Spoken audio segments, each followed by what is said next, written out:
Hi everyone, welcome back to Existential XP. Today we have to start with a spoiler warning, because the moment we get into topic, there is going to be heavy spoiler for version 4.4 of Star Rail. If you're yet to finish the story, please evacuate immediately. We don't know exactly what's happening, but retreating is the safest choice right now. I trust everyone who wandered in by accident has now been escorted out by Dan Heng's very sensible advice. As for the rest of you, now we can celebrate together. Himeko lives! To be fair, the character trailer before the patch had already planted all the clues, but just like Welt, once the giant robot shows up, I just can't focus on anything else. So for a good stretch of the 4.4 main story, I was completely lost. This Himeko we know, is she actually Himeko? I can relate to Asat Pramad on this one. What's going on here? And then, once it was confirmed that it was Motoko who died in Himeko's place, my first reaction was that the whole maneuver felt a bit contrived. The twist feels engineered a bit too hard for the sake of subverting expectations, and it creates some minor bugs in the story. Even now, I still think that. Purely in a narrative sense, this reversal isn't a clean move. The so-called exchange of destiny is a bit underspecified. The Himeko who boarded the Astral Express and left Planet Acadia, did her character model, I mean her appearance, good grief, I think I've caught the fourth wall breaking syndrome from Asat Pramad. Did she come out looking like Motoko or not? If not, how could Asat Pramad possibly not know which one survived? Did he just not investigate for 15 years? Which, okay, but if she did take on the appearance of Motoko, then this fate exchange comes bundled with a whole set of extra properties, and then it drags in a Ship of Theseus problem. Exactly how much gets exchanged before Himeko simply becomes Motoko? Now that's an interesting puzzle in its own right, but it is absolutely not the philosophical core of Himeko or of this patch, and it waters down the main discussion.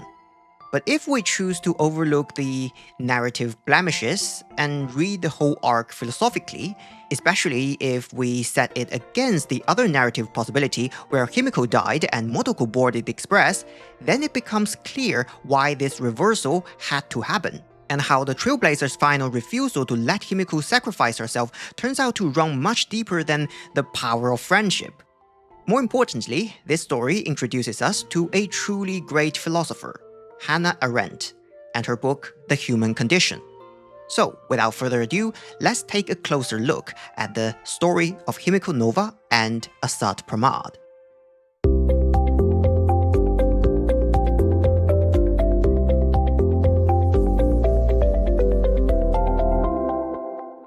In the Firefly video a while back, we talked about the master of existential philosophy, Martin Heidegger, and his idea of being toward death. Arendt was once his student, and for a time, his lover. But she was Jewish and he joined the Nazi, so you can imagine how tangled and complicated their relationship became. Still, judging from their relationship late in life, I suspect that at the end, neither of them regretted having met the other. And as someone who loves philosophy, I'm also grateful that they met. Without each other, neither might have achieved as much as they did. On Heidegger's side, at least according to biographies and some gossip, Arendt was a major source of creative inspiration. On Arendt's side, it's much more visible. A great deal of her thought begins by understanding Heidegger and then deliberately walking into the territory he never fully explored. The most classic collision between the two is over that very concept, being toward death. Heidegger looks around and says, "Look at how we are living.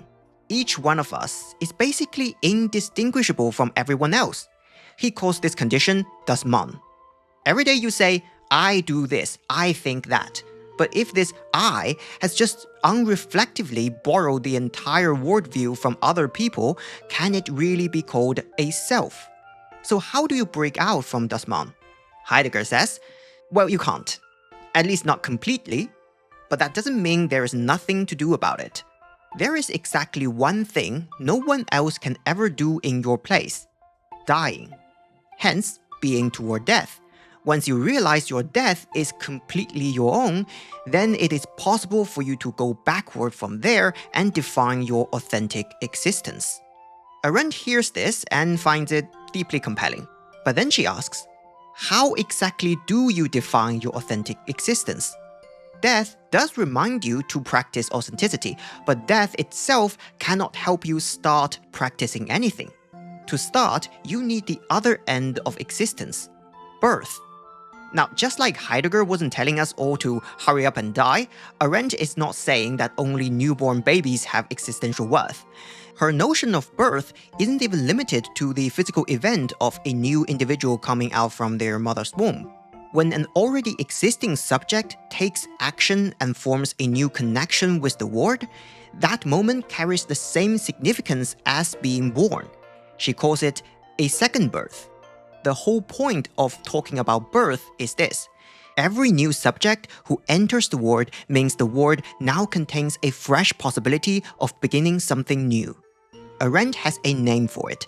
It's called natality. In our real lives, there's no wish power and there's no imagine. Nobody can literally be born for you, which is why natality sounds so abstract.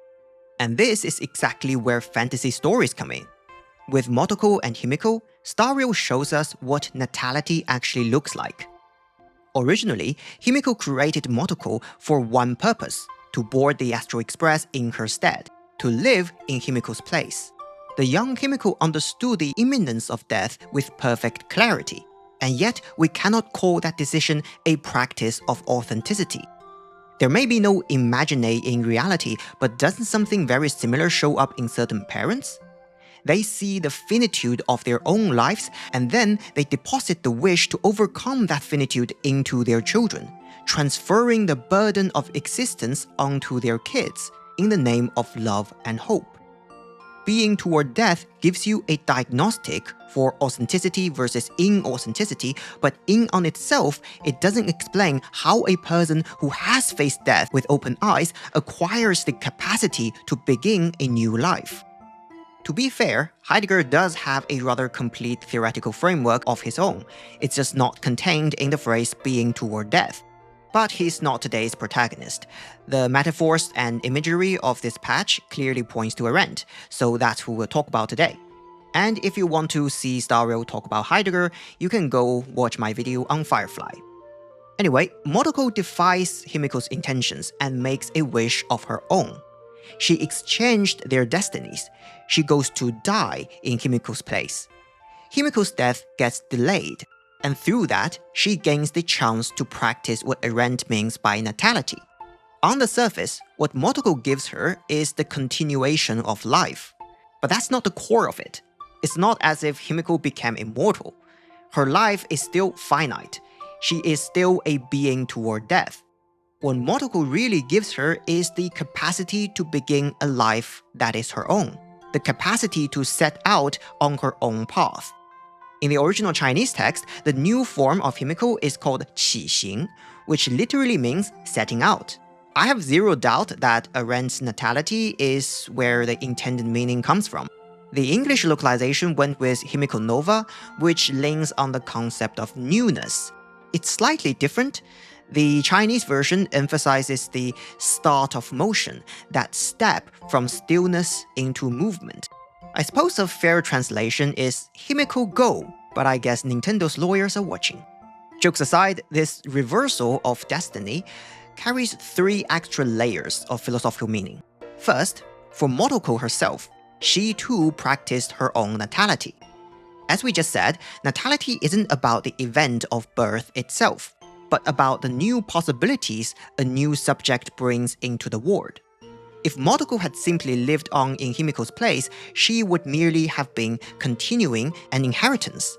Any possibility her existence introduced would still, to a very real extent, have belonged to Himeko. By making a wish that was hers alone, she created a future Himeko had never imagined, a possibility that exists only because she, Motoko, existed. The second layer is that now the story draws a clean line between 2 questions: what am I and who am I? Arendt explicitly distinguishes these 2 questions. What am I asks about origin, abilities, temperament, bodily condition, and so on, something close to what Sartre calls facticity. Who am I can never be answered by any list of attributes. It can only be disclosed through action. For Motoko, being a navigator answers the question, what am I? She was created already possessing the look and the qualities of Himeko's ideal navigator. Navigator is her facticity. But Himeko never natively had the navigator's appearance or qualities. She had to disclose that ideal self gradually across 15 years of trailblazing to give the word navigator a meaning that belongs only to her through her actions, so that navigator stops being the label of a given role and becomes an answer to the question, who am I? And then there's the third layer, the one I find most interesting, which is why, despite being thoroughly tricked by the plot, I walked away quite satisfied with the story. It changes how you understand a line that 4.4 repeats a few times. Each and every one of us nameless is making it to the next stop. On the surface, this is a hot-blooded declaration of protection. It's borderline cringe and cheesy even. But that's only if you stay at the narrative layer. Storytelling, frankly, is not Star Rail's strongest muscle. The real power lives in the philosophical layer. And to reach that layer, you need another of Arendt's concepts, plurality. Plurality is Arendt's foundational framework for explaining how politics is possible at all. Roughly speaking, plurality has two faces. One face is similarity and equality. We have enough similarity and we are equal to one another to a sufficient extent, therefore discussion and mutual understanding is possible. And that makes politics feasible. The other face is distinction. If similarity were taken to its limit and we were all perfectly identical, then sure, we'd be equal, but then there would be nothing left to discuss. It's precisely because differences exist that politics is necessary. Plurality requires both faces at once. Now set the word politics aside for a second. Doesn't this structure look familiar? By Asat Pramad's own account, it's just like the Stellaron inside us. Two forces, assimilation and differentiation, held in balance. I examined the Stellaron inside your body. It's not a seed of ruin in the usual sense.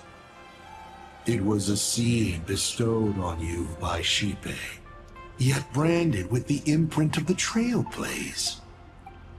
Shipe constantly tries to assimilate all things into one, while Akivili constantly creates new variations.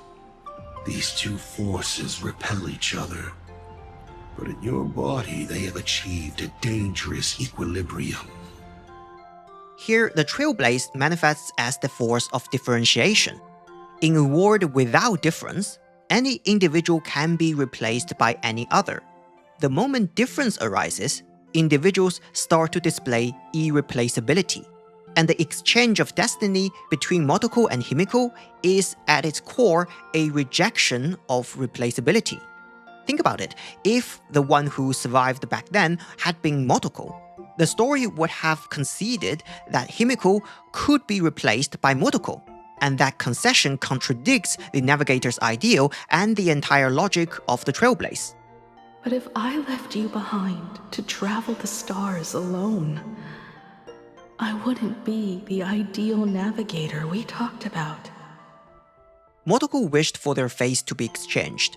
What this implies is Himeko cannot be replaced, not by Motoko, not by anyone, and Himeko's wish can only be pursued by Himeko herself. The Express crew is indeed a community, but unlike the great chorus of Shipe the Harmony, the Express crew is not assembled out of functional positions. Its members are not interchangeable parts. You can't just simply sacrifice this one and slot in that one. And at the end of 4.4, the wish Himeko makes to the Stellaron is to sacrifice herself to save the crew. We usually count sacrifice as a noble act, but philosophy exists precisely to break you from common sense. Himeko's wish, in fact, amounts to a denial of Trailblaze's tenet of irreplaceability. I know you'll see all those sights in my stead. and experience all those stories as wonderful and strange as imagining. Walk this path without the eon's protection and become your own god. And then you can grant my wish. Come back here and tell me all about your amazing stories. The Trailblazer from the future says Himeko's wish leads only to failure, because it is, at its heart, a compromise. Take a look at what she says. In my stead, grant my wish. She has fallen again into the same trap 15 years ago, to stop her own trailblaze and have someone do it in her place. In fact, Motoko said the same thing. As the ideal self of young Himeko, Motoko shared her blind spot. But due to her identity as Imagine and the circumstances back then, that similar action happened to practice her own natality, which doesn't apply to the current Himeko. In other words, the circumstances now point more accurately to Himeko's philosophical blind spot, forcing her to further refine her thoughts in order to embody the ideal of trailblaze.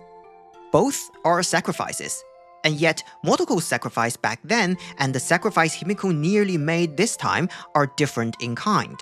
Not because there are two species of sacrifice, but because the core of what Motoko did was never the surface act of sacrifice at all. She was practicing her own natality, materializing a possibility that only exists because she exists. And thus, she proves her own irreplaceability.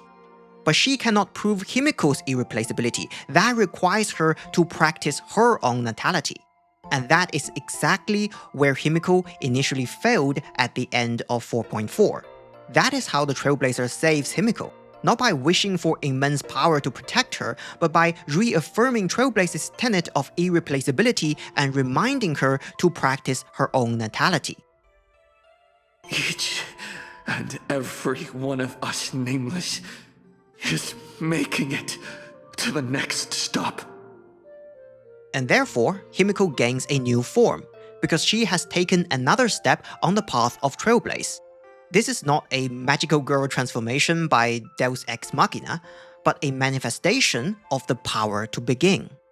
If the plot had not reversed the destinies of Motoko and Himeko, if the one who died back then really had been Himeko all along, the story would collapse into a chain of passing torch. Himeko dies, Motoko inherits her name and her will, Motoko sacrifices herself in turn, the Trailblazer inherits her will. A moving story, no question, but it has one problem. It quietly assumes that sacrifice and replacement are simply how the world works. As I see it, the Trailblazer from the future exists in this story precisely to remind us to look past the concept of sacrifice and find the natality hidden behind. The future Trailblazer fixated on the surface act of sacrifice and drew the conclusion that you have to get used to loss before you can move on. It is an extremely powerful idea and an extremely dangerous one. It is capable of alienating the Trailblaze into destruction. Think back to Amphorius and you see, this is exactly the core belief by which Phynon, caught in endless cycles, degenerated into the Flame Reaver. In fact, it is precisely this belief that Lycus exploited to forge him into the vessel of Iron Tomb. Losses are a constant on the flame chase journey, among which even life itself holds little value. Reduced to ashes. Such a familiar end. It happens in every journey. Always the same. And now there is one more emanator of destruction who holds this very same line of thought, our dear grandfather, Asat Pramad. Asat Pramad is a character with a lot of nuances. He did not become a Lord Ravager because he hates or refuses to see existence. Like Phynon in his endless loops, Asat Pramad's problem is that he has seen too much. See enough, and you start finding patterns. Find enough patterns, and you come to endorse a certain statistical worldview. Even if there are infinite possibilities in the short term and at small scales, zoom out to the scale of the cosmos and everything falls under the rule of necessity and inevitability. In the boss fight against him, his three faces each have a unique name: formation, existence, and decay. These are core concepts in Buddhist philosophy.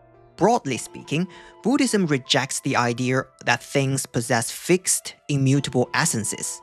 It is, first of all, anti-essentialist. But then, how do we explain the fact that we ourselves and the world around us appear so stable? Buddhism's answer is the concept of causes and conditions. Causes and conditions are what sustain a thing's existence. When they converge, the thing arises. When they scatter, it perishes. And they never stay converged forever. Sooner or later, they will scatter. Thus, the universe passes through four phases: formation, existence, decay, and annihilation. The standard English translation in Buddhist studies differ a bit. I'm using Star Wars translation here, but the underlying meaning is the same four stages: a motion of convergence, a state of persistence, then a motion of dissolution, and a state of complete dispersal. Naming his three phases, formation, existence, and decay, is a metaphor. It announces the inevitability that points toward annihilation. Now, Asat Pramad actually commits several philosophical errors here in the Buddhist framework. He clings to emptiness, treating emptiness as if it were a substantial existence. And he also ignores the cycle, in which another formation follows annihilation, thereby chopping a cyclical cosmology down into a one-way arrow. But our reference point today is Himeko, so we won't dive deeper into the Buddhist side. What matters for today's theme, and the key to how Himeko and the Express crew finally defeated him, is his desperate craving for certainty. He insists on finding a stable, fixed point inside impermanent existence. His reasoning goes roughly like this: I have seen that all things are impermanent. I can't grab hold of any certainty in them as themselves, so I'll retreat one step and grab for certainty in the laws behind them. And when I reach out, I actually catch something. Splendid. But when I take a look at what I caught, it simply reads: formation, existence, decay, annihilation. All things flow toward destruction, and thus a Lord Ravager is born. Here's the thing though. Merely seeing that inevitability doesn't automatically send you into the arms of destruction. If anything, I'd say it's more likely that you drift into nihility and become a self-annihilator. The other half of the reason Asat Pramad chose destruction is that sentence from before. You have to get used to loss before you can move on. Unlike the self-annihilators, he wanted to keep moving on, to keep walking the path of salvation he had always walked. And so he closed off his feelings so that loss could never again stop him in his tracks. This is what getting used to loss looks like when taken to its extreme. Rationalize loss into cold law, and every loss becomes acceptable, because every loss is inevitable. It is exactly by this logic that Phaenon, who held the Trailblazer as the hero within, became the Flame Reaver, and that Icy, once the Navigator of Trailblaze, became a Lord Ravager.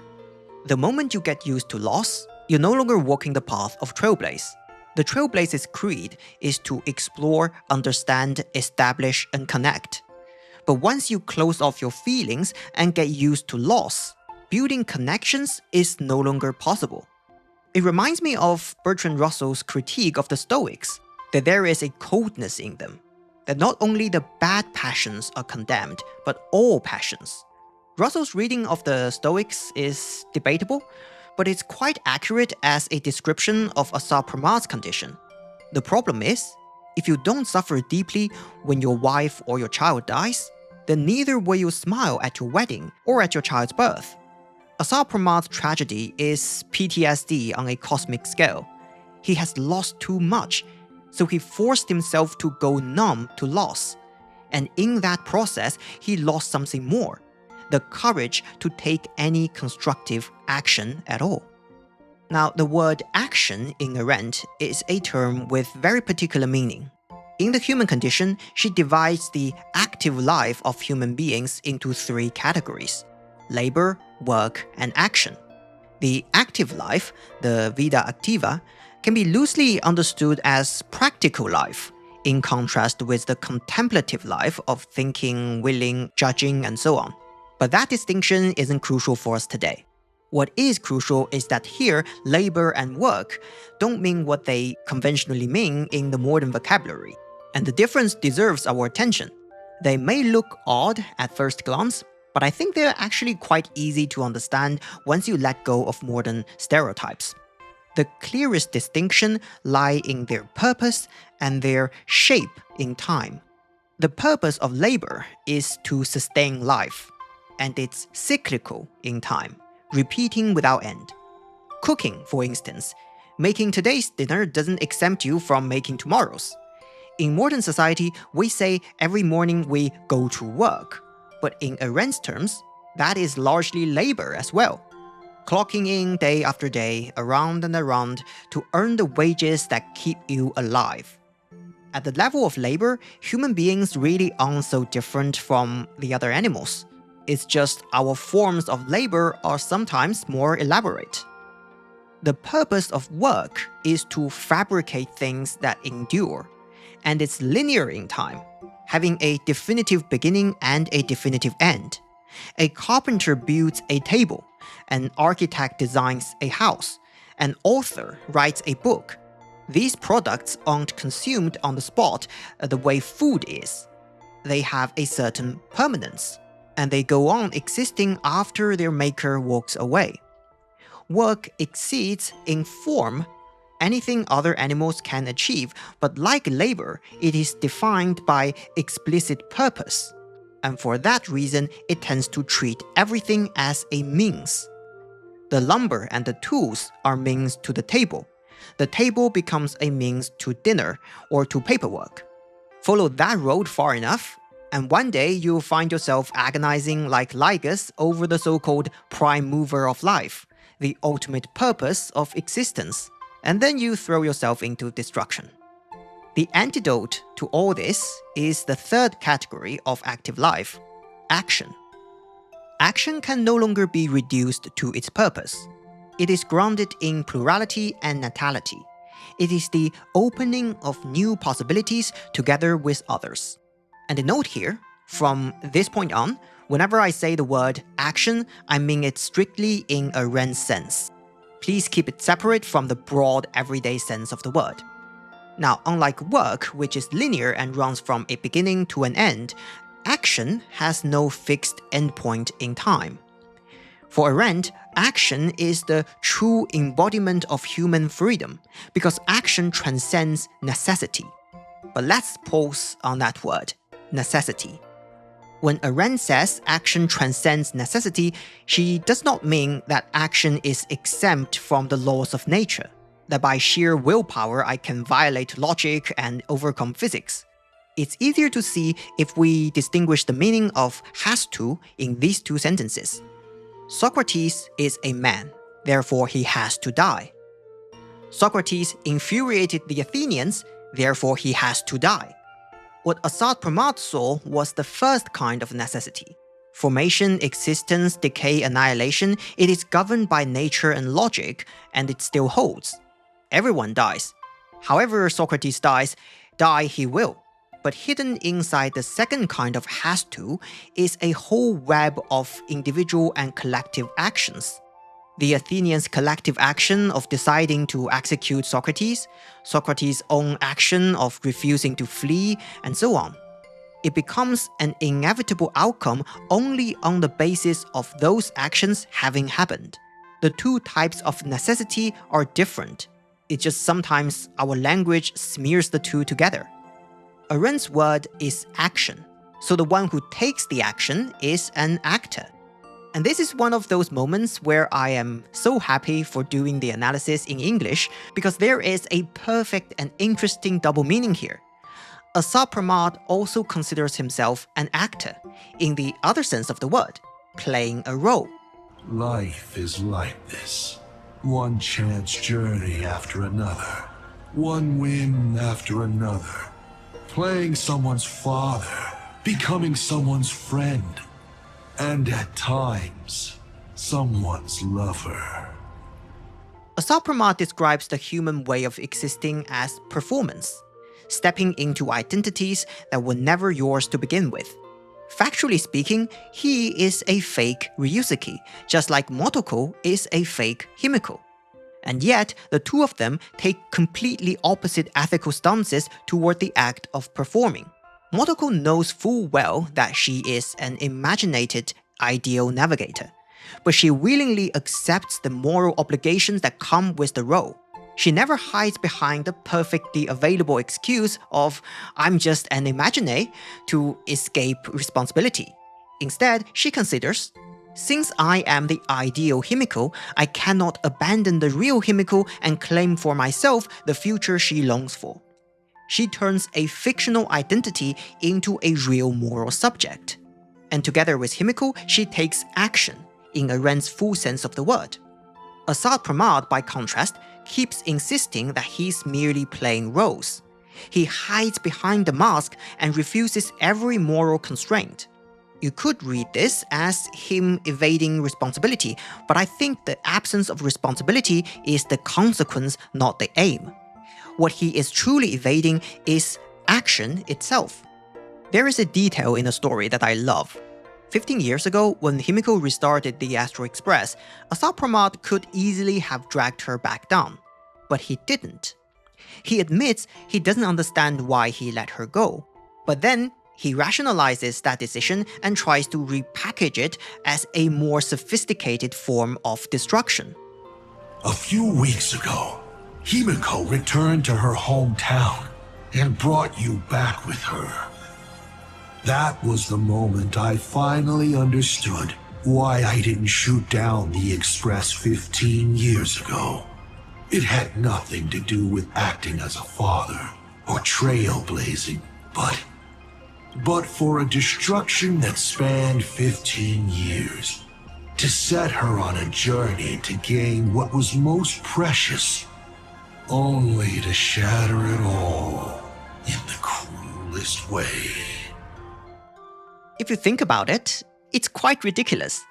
15 years ago, he had no way of knowing the Trailblazer would ever follow Himeko to Planacadia. If you ask me, Asat Pramad simply couldn't bring himself to do it. In some real sense, he does love Himeko, because he was her father. Yes, he impersonated Ryusuke, but for Himeko, the father in her memory simply is the Ryusuke that Asat Pramad played. That year, Himeko was 6. At her mother's funeral, she met her father for the first time. You are lying. I have told you only one lie in all these years, my dear daughter. Nice to meet you. I'm your father, Ryusuke. Now that I think about it, you always intentionally left little openings during my childhood. Was this also part of your scheme? As I said, my only lie to Himeko is the lie that I am Ryusuke. Why did Asat Pramad keep leaving little openings, letting his mask slip in front of her? To test his daughter's IQ? I don't think so. It's because he knew that for Himeko, this relationship was real.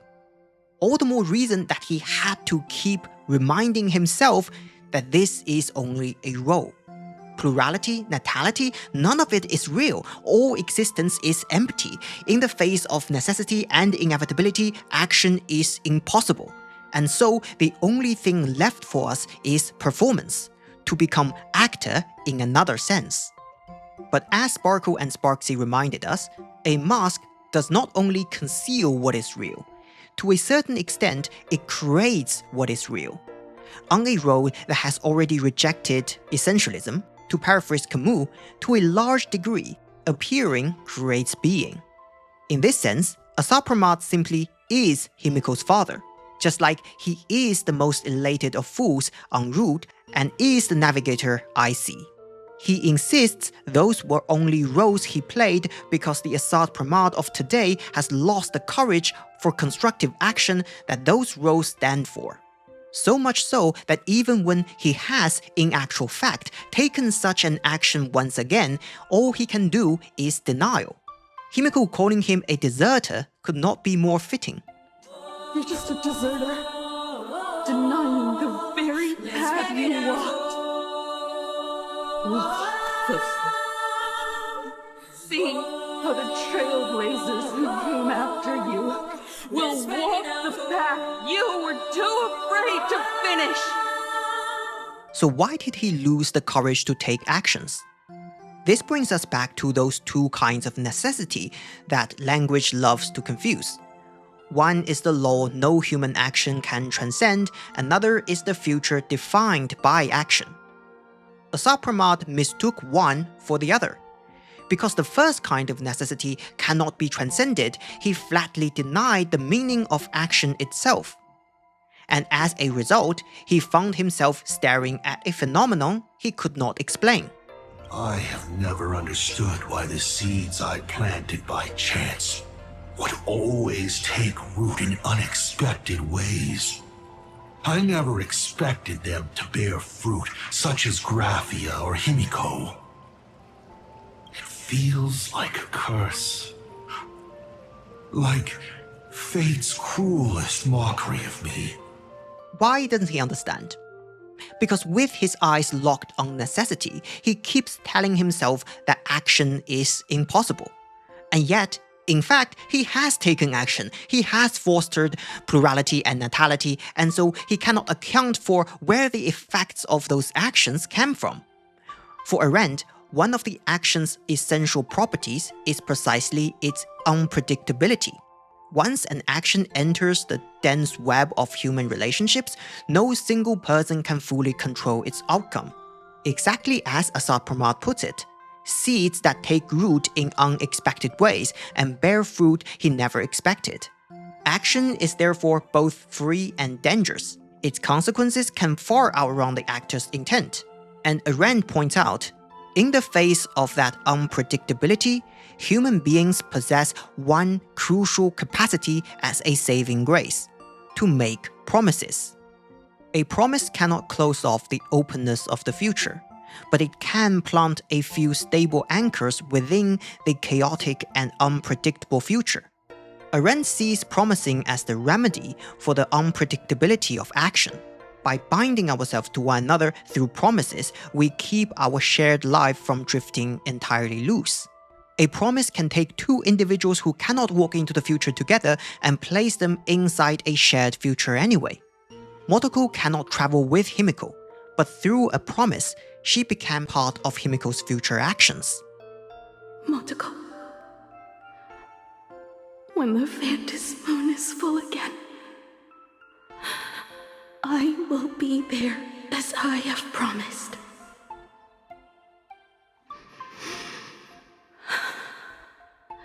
I will come back with so many stories to tell you. And in the confrontation with Asat Pramad, the power of promise finds its final expression in the Trailblazer's declaration. And all the promises, oaths, dreams, and pacts. I'm not leaving a single one behind. We said earlier that the philosophical error of Asat Pramad is that he was obsessed with grasping permanence inside impermanent existence. But apart from cold law, he could not find any anchor. Boss fights in Star Rail are always collisions of philosophies. The Astral Express defeats Asat Pramad because they see something he couldn't see. They point at his blind spot and refute his philosophical error in practice. Within impermanent existence, law is not the only thing that we can hold on to. There are also promises. A promise is not a leftover of the past. It is a force that gives the future its direction. Venturing into uncharted worlds isn't all that motivates us to move forward. We also have promises of the past. By the way, in Chinese, uncharted words is a direct pun on the name en route. The god of localization giveth and taketh away. With that, the trailblaze once again draws its line against destruction. But Asat Pramad leaves behind a bigger problem: Ouroboros, the veracity. His own philosophical path has been falsified, but his diagnosis of existence has not.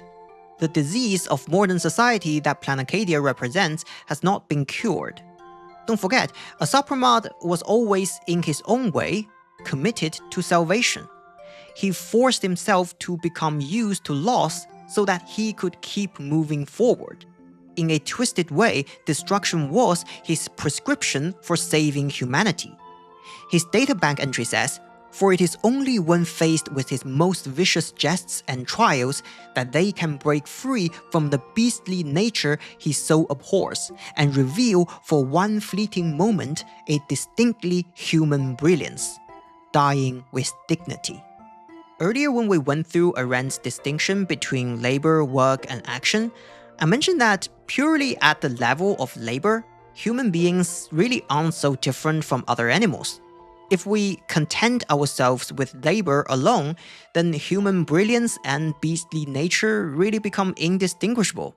Arendt devotes a huge portion of the human condition to modernity, and what she sees in modern society is the rise of labor. She loves using ancient Greek and Roman society as her point of contrast, which incidentally is very likely why Himeko's character design carries so many Greco-Roman elements in Starro, which is nowhere to be found in Honkai Impact 3rd. After all, her name comes from Japanese. I know there are people say that Hoyoverse retracted all the Japanese cultural influences due to political concerns, but in this specific case, I don't think that's the reason, because Himeko's base form is already taking inspirations from ancient Greece. I mean, just look at her. It looks like her wardrobe is curated by Aglaia. Now that I think about it, Aglaia is the track of romance, which simulates the path of beauty. So yeah, Himeko is an emanator of beauty, and you can't convince me otherwise. Jokes aside, in antiquity, labor generally held the lowest status. It was the layer humans shared with the other animals. But in modern society, the occupation you hold to make a living has gradually become the primary source of personal identity, to the point where people without jobs feel stripped of social worth, and society itself passes negative judgment on the unemployed. The whole society has become a laboring society, locked in a cycle of production, consumption, and reproduction. Note that Arendt is not saying labor is lowly, or that laborers are like animals. The problem here is that laboring society holds labor in such a high esteem that it overshadows work and action. Remember, labor's purpose is subsistence, and what labor produces is meant to be consumed quickly. Work, by contrast, is supposed to create relatively lasting things: furniture, books, painting, etc. But in modernity, to accelerate the rhythm of consumption, everything must become disposable.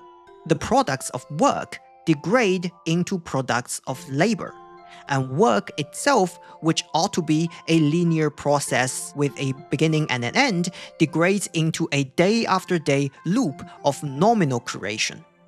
Work has been demoted. And worse still, the laboring society takes increased production and increased consumption as its explicit purpose, and bends everything towards serving it. But purposiveness was supposed to be the signature of labor and work, not of action. Once everything is boxed in by a clearly defined purpose, action loses its very meaning. Action has been demoted too. Arendt saw modern people gradually losing the capacity for action altogether, reduced to statistics and herded around like sheep by algorithms of sociology, economics, and statistical science. Run the analysis through Arendt's framework and the conclusion is clear. Action is the one thing that fully and truly distinguishes human beings from every other animal, and modern society is suppressing it. Which means Asat Pramad's diagnosis was never wrong. Modern society really does, to a degree, suppress the human brilliance and flatten it toward beastly nature. We have rejected destruction as the prescription, but next, we will have to face Ouroboros, the beastly nature incarnate, and find a real way out for humanity. If my guess is right, that's exactly where the story goes next. Anyway, I hope you enjoyed this video and that it helped you enjoy this wonderful game even more. Until next time.